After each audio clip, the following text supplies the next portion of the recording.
अस्सलाम वालेकुम dear students. आज का जो लेक्चर हमारे पास इस वक्त है ये है यूनिफाइड प्रोसेस के बारे में। सॉफ्टवेयर इंजीनियरिंग में या ऑब्जेक्ट ओरिएंटेड सॉफ्टवेयर इंजीनियरिंग में जब हम कोई सॉफ्टवेयर डेवलप कर रहे होते हैं तो हमारे पास जो स्टैंडर्ड फ्रेमवर्क है वो यूनिफाइड प्रोसेस है। तो आज हम देखेंगे कि ये यूनिफाइड प्रोसेस क्या है।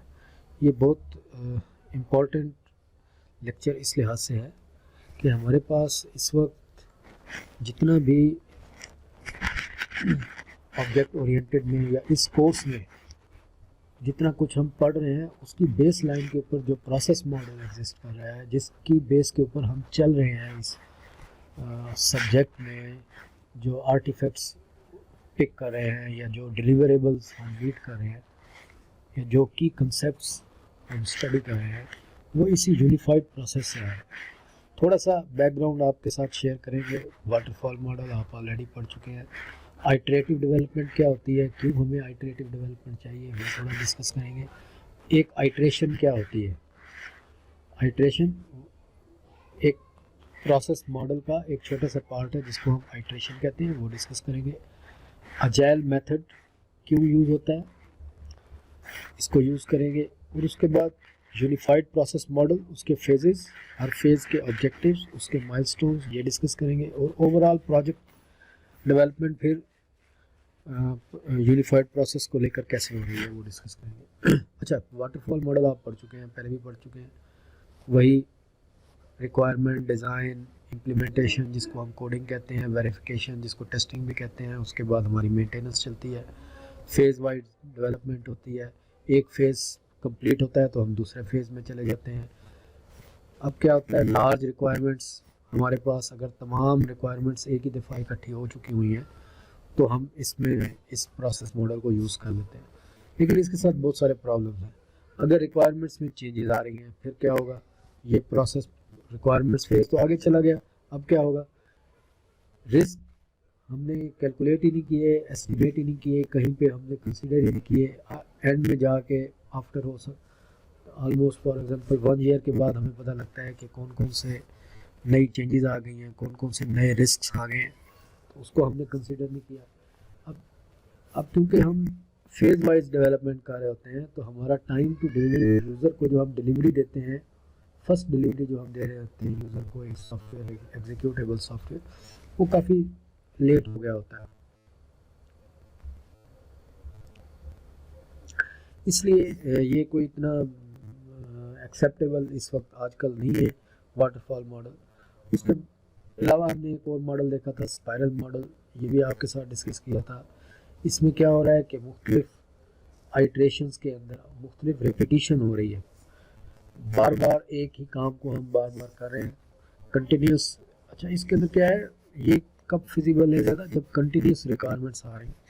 एक फेज़ कंप्लीट होता है, फिर दोबारा कस्टमर के साथ हम कम्युनिकेट करते हैं, कस्टमर हमें दोबारा रिक्वायरमेंट्स दे देता है, फिर उनकी प्लानिंग होती है, फिर रिस्क एनालिसिस होता है, फिर डेवलपमेंट होती है, फिर कंस्ट्रक्शन और रिलीज़ होती है, फिर कस्टमर एवेल्युएट करता है और फिर हो सकता है कि वो हमें कोई मज़ीद रिक्वायरमेंट्स दे दे। कम्प्लेक्स प्रोसेस मॉडल है, रिलेटिवली कॉस्टली है, छोटे प्रोजेक्ट्स के लिए सूटेबल नहीं है क्योंकि इसके अंदर रिस्क एनालिसिस और इस किस्म के हमारे पास रिक्वायरमेंट्स बहुत ज़्यादा आ जाती हैं। अच्छा, यहाँ से आगे चलते हैं। एक नई सोच जो आ गई वो ये थी कि जिसको उन्होंने कहा एजाइल मैनिफेस्टो। यहाँ एजाइल का मतलब उर्दू में होता है फुर्तीला, या जिसको हम यूँ कह लें कि ऐसा सिस्टम जो कि अपने आप को रिक्वायरमेंट्स अगर चेंज आ गए, अगर आपने लास्ट स्लाइड में देखा था हमने क्या कहा कि कंटिन्यूस रिक्वायरमेंट्स आ रही हैं, और इससे लास्ट स्लाइड में हमने क्या बात की थी कि प्रॉब्लम कब होता है, जब रिक्वायरमेंट्स में चेंजेस आ रही। तो अगर कंटिन्यूस रिक्वायरमेंट्स आ रही हैं और प्रॉब्लम में चेंजेस भी आ रही हैं तो अब हमें as a process engineer quick होना पड़ेगा कि हम जल्दी से अपनी चेंजेस को जल्दी से अडॉप्ट कर लें। ओके, अब क्या होता है, एजाइल मैनिफेस्टो कुछ इंजीनियर्स ने दे दिया, सॉफ्टवेयर इंजीनियर्स ने, और उन्होंने कहा कि हम इसको एज अ मैनिफेस्टो, जिसको जिस तरह हम गवर्नमेंट ऑफ पाकिस्तान में हम बात करते हैं कि ये हमारा आइन है या हम जब एक पार्टी इलेक्शंस लड़ रही होती है तो वो कहती है ये हमारा मंशूर है कि हम इस चीज़ को इम्पोर्टेंस देंगे या ये काम करेंगे। तो इसी तरह कुछ सॉफ्टवेयर इंजीनियर्स ने क्या कर दिया कि एक मैनिफेस्टो दे दिया, अपना मंशूर दे दिया कि हम इन चीज़ों को इम्पोर्टेंस देंगे। किन चीज़ों को इम्पोर्टेंस देंगे? इंडिविजुअल को इम्पोर्टेंस देंगे, इंटरेक्शंस को इम्पोर्टेंस देंगे, प्रोसेस को या टूल्स को या प्रोसेस मॉडल्स को हम इम्पोर्टेंस नहीं देंगे उनका।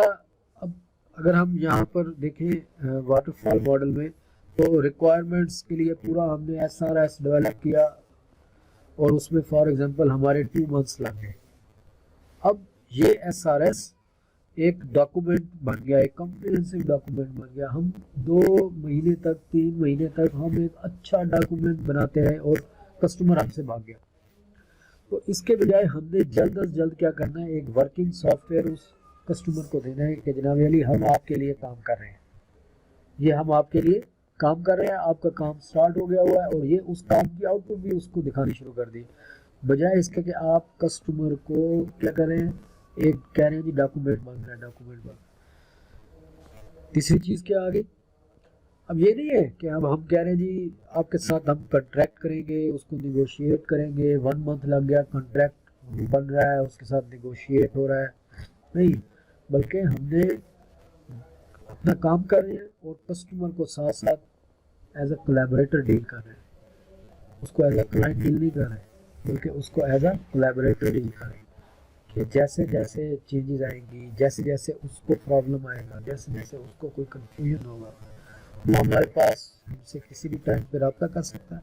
हम अपने प्रोजेक्ट में चेंजेस लाएंगे, उसको फैसिलिटेट करेंगे ज़्यादा से ज़्यादा।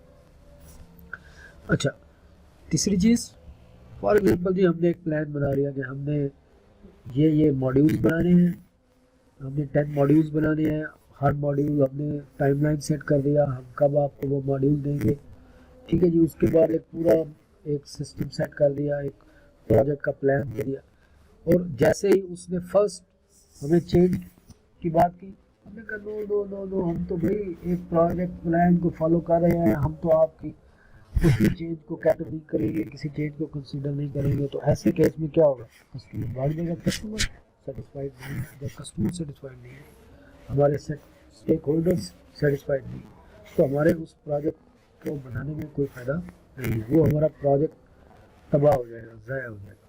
तो एक एजाइल मैनिफेस्टो को हम फॉलो करते हैं आजकल, जो सॉफ्टवेयर इंजीनियर्स हैं, जो प्रोसेस इंजीनियर्स हैं, सिस्टम इंजीनियर्स हैं, वो कहते हैं कि भी हम इंडिविजुअल्स को इम्पोर्टेंस देंगे, प्रोसेसेस और टूल्स को नहीं देंगे, वर्किंग सॉफ्टवेयर को इम्पोर्टेंस देंगे, कम्प्रिहेंसिव डॉक्यूमेंटेशन हमारी इम्पोर्टेंस नहीं है। हमारी ये इम्पोर्टेंस नहीं है कि हम एक कॉन्ट्रैक्ट बना लिया, कॉन्ट्रैक्ट निगोशिएट किया, नो, कस्टमर को हमने as a collaboration, as a collaborator deal करना है।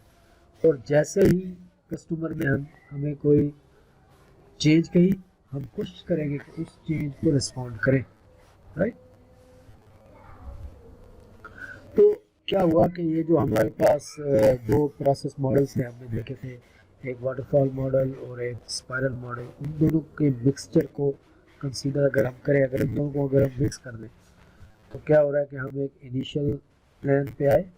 इनिशियल प्लान के बाद हमने अपनी रिक्वायरमेंट्स ली, एनालिसिस एंड डिज़ाइन किया, इम्प्लीमेंटेशन किया, टेस्टिंग किया, एवेलुएट किया और करते गए, और जब तक हमारे पास टाइम है या प्रोजेक्ट कंप्लीट नहीं हो गया, हमने वो प्रोसेस किया और हम उसके बाद आउट हो गए। इसी को दोबारा देखते हैं हम। अब ये हम इसको क्या करें, आइटरेट कर रहे हैं, क्या करें, आइटरेट। अब जैसे जैसे हमारे पास रिक्वायरमेंट्स, हर आइटरेशन के बाद, हर रिपीटेशन के बाद कोई भी चीज़ आएंगी, एक इनिशियल प्लानिंग हमने कर ली, उसके बाद साथ साथ हम हर रिक्वायरमेंट्स के बाद प्लानिंग का चेंज करें, प्लानिंग करें, और कोशिश करें कि साथ साथ हम इम्प्लीमेंटेशन करते जाएं, साथ साथ इम्प्लीमेंटेशन करते जाएं। तो इसी जो हम एक आइटरेशन है, या ये जो एक गोल चक्कर है, या ये जो एक रिपीटेशन है, इसको एक और तरीके से यहाँ पे देखें, ये यही चीज़ है, इसको एक और तरीके से देखें। वही वाटरफॉल मॉडल के प्रोसेस वर्क फ्लोज हैं, रिक्वायरमेंट्स एनालिसिस, डिज़ाइन की, कोडिंग की, ठीक है। ये हमारी एक आइटरेशन कंप्लीट हो गई, राइट। उसके बाद हमने एक हमारे पास एक छोटा सा सॉफ्टवेयर आ गया, उसके फिर हमने मज़ीद रिक्वायरमेंट्स कलेक्ट की, फिर एनालिसिस किया, डिज़ाइन किया, कोडिंग किया, फिर हमने इस तरह चलते गए। इसको हम क्या कह रहे हैं, एक नया नाम दे रहे हैं आइटरेशन। तो यहाँ पर दो नाम है, आइटरेशन और इंक्रीमेंट। लेट्स सपोज हमने एक आइटरेशन में 10 रिक्वायरमेंट्स को कंसीडर किया और उन 10 रिक्वायरमेंट्स की बेस के ऊपर हमने अपना एक छोटा सा सॉफ्टवेयर बना दिया, राइट। वो एक इंक्रीमेंट हो गई। अब हमने दोबारा 10 रिक्वायरमेंट्स, मजीद 10 रिक्वायरमेंट्स को ले लिया। लेट्स सपोज पहले हमने एक कैलकुलेटर बनाया था, उस कैलकुलेटर में हमने सिर्फ ऐड, सब्ट्रैक्ट, डिवाइड, मल्टीप्लाई, ये 4 फंक्शंस ले लिए। अब हम नेक्स्ट गए, वही हमारे पास बेस कैलकुलेटर है, उसके अंदर हमने फॉर एग्जांपल परसेंटेज ऐड कर दी, डेसिमल ऐड कर दिया, फॉर एग्जांपल हमने उसके अंदर मेमोरी का फीचर डाल दिया, राइट। तो ये अब हमने एक और हमारे पास इंक्रीमेंट कर दिया। फिर चलते गए लास्ट में हमने क्या किया, हमने जनाब Ali scientific calculator for example हम बना रहे हैं, हमने इसके अंदर sin, sine, cosine, tangent, right, इन चीज़ों की वैल्यूज हम डालते गए और हमारे पास एक फाइनल प्रोडक्ट बन गया। यही जो हमने अब यहाँ पर थोड़ा सा देख लें कि कंसेप्ट वही है आइटरेशन का और इंक्रीमेंट का, डिफरेंट लोग उसको डिफरेंट तरीके से मॉडल करते हैं। एक और तरीके से इसी को देख लेते हैं कि इसके अंदर क्या हो रहा है, एनालिसिस, डिज़ाइन, कोडिंग, टेस्टिंग, और उसके बाद हमारे पास एक इंक्रीमेंट मिल गया। अच्छा, इस डायग्राम को या इस मॉडल को इस तरीके से देखने में एक और चीज़ आपको कंसेप्ट समझ आ जाएगा, जिसको हम पाइपलाइनिंग का कंसेप्ट भी कहते हैं। अगर कंप्यूटर आर्किटेक्चर में आपने पढ़ा होगा पाइपलाइनिंग का कंसेप्ट, तो ये वही चीज़ है। लेट्स सपोज हमारे पास 4 टीम्स हैं, एनालिसिस की टीम अलग है, डिज़ाइन की अलग है, कोडिंग की अलग है और टेस्टिंग की अलग है। तो जब तक हमारे पास एक टीम एनालिसिस कर रही है, जब वो डिज़ाइन में गई तो वो अब हमारे पास वो एनालिसिस के लिए जो टीम हमने रखी हुई थी रिक्वायरमेंट इंजीनियर्स की, वो फ्री है, उसको अब हमने नई जो हमारे पास रिक्वायरमेंट्स आई हैं उनके एनालिसिस पे लगा दी, ठीक है। और उसके बाद जब डिज़ाइन हो गया फर्स्ट इंक्रीमेंट का और वो कोडिंग की तरफ हम चले गए, तो अब हमारे पास डिज़ाइन टीम फ्री है। मीनवाइल हमारे पास एनालिसिस की टीम ने उसका एनालिसिस कर दिया था, अब हमने डिज़ाइन टीम को दूसरा टास्क दे दिया। इसी तरह कोडिंग हमारे पास कोडिंग टीम फ्री हो गई थी यहाँ पे, अब हमने नया कोडिंग के लिए दे दिया। तो इस तरह चलते जाएंगे और हमारे पास होगा क्या कि लेट्स सपोज हमारी टीम के कोई मेंबर फ्री नहीं बैठेंगे, बल्कि तमाम टीम्स जो हैं वो हर वक्त मुसलसल काम करती रहेगी और रिलेटिवली जल्दी हम अपनी एक इंक्रीमेंट या यूज़र को एक एग्जीक्यूटेबल सॉफ्टवेयर दे देंगे। देखिए यहाँ पे हमने जब एजाइल मैनिफेस्टो की बात की थी तो हमने कहा था कि वर्किंग सॉफ्टवेयर हमने देना है, राइट। और क्यों वर्किंग सॉफ्टवेयर देना है, डॉक्यूमेंटेशन में टाइम नहीं ज़ाया करना। और दूसरी तरफ हमने इंटरेक्शंस करनी है। अब इंटरेक्शन हम कैसे करेंगे, इंटरेक्शन हम तभी कर सकते हैं कि जब हम यूज़र को मिल रहे हैं हर फॉर एग्जांपल 4 वीक्स के बाद, और उसको कहेंगे कि हमने आपका इतना काम अब इतने परसेंट मजीद कर दिया, इतने परसेंट मजीद कर दिया, राइट। तो ये जो अब कंसेप्ट है आइटरेशन का, इसको दोबारा देख लेते हैं। एक आइटरेशन जो है उसके अंदर वो तमाम वर्क फ्लोज, वो तमाम फेजेस या प्रोसेस वर्क फ्लोज होते हैं जो कि किसी एक सॉफ्टवेयर डेवलपमेंट लाइफ साइकिल में होते हैं।